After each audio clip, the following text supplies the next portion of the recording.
What evidence proves someone is dangerous in red flag court? So the court needs evidence to decide if someone is dangerous enough to have their gun seized. What specific evidence is relevant? What might be persuasive? Things like that in a red flag hearing. So in that final retention hearing that we've talked about, in order to basically take away your guns and not allow you to have guns for at least 6 months, it is clear and convincing. So clear and convincing is maybe like that 75% level. What evidence are we looking for? Or what evidence might the state present that's going to show you have a propensity for violence or suicidal conduct, or that you're not taking your medication and you could be, and your threats and violence and things like that. So first, there's always going to be that sworn affidavit. Whether your guns were seized because of a warrant or not warrant, there's always going to be a sworn affidavit from a law enforcement officer, at least in the state of Indiana, that's going to detail observations or reasons for the belief that you are dangerous. And then at that hearing, maybe they might have testimony from officers, right? It could be an officer saying, yeah, I heard him make threats. I heard him say X, Y, and Z. I saw him threatening someone. I saw him doing something. I thought he was going to use a gun, or I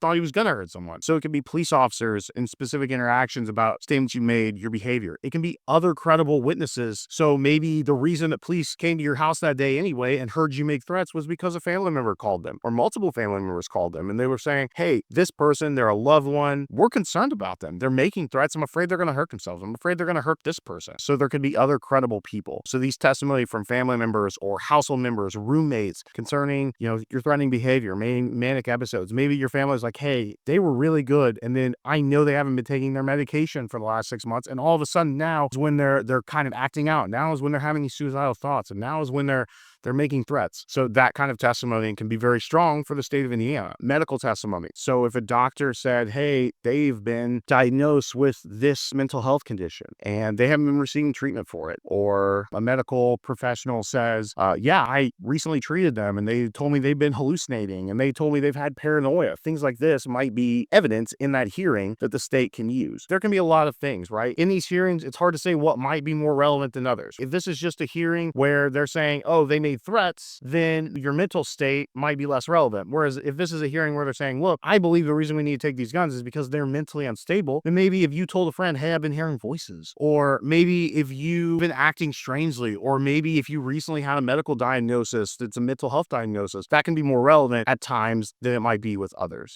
Maybe you have been acting strangely and you just purchased a bunch of firearms and people are like, hey, not only did they just do this, but they've been acting really strange and they've been saying something about killing themselves or things like that. That can all be evidence that could be relevant. It's really hard to say what may or may not be relevant. It's going to be based on what allegations there were. Why were your guns taken? Was it because you're a danger to yourself? Was it because you're a danger to others? Why were you a danger to yourself? Is there a medical reason? Those things can be important. So it's important to understand what evidence might be relevant, what evidence the state might present. So if you have any questions about the evidence that someone might use or the state might use at a red flag hearing, call us at the Marc Lopez Law Firm at 317-632-3642.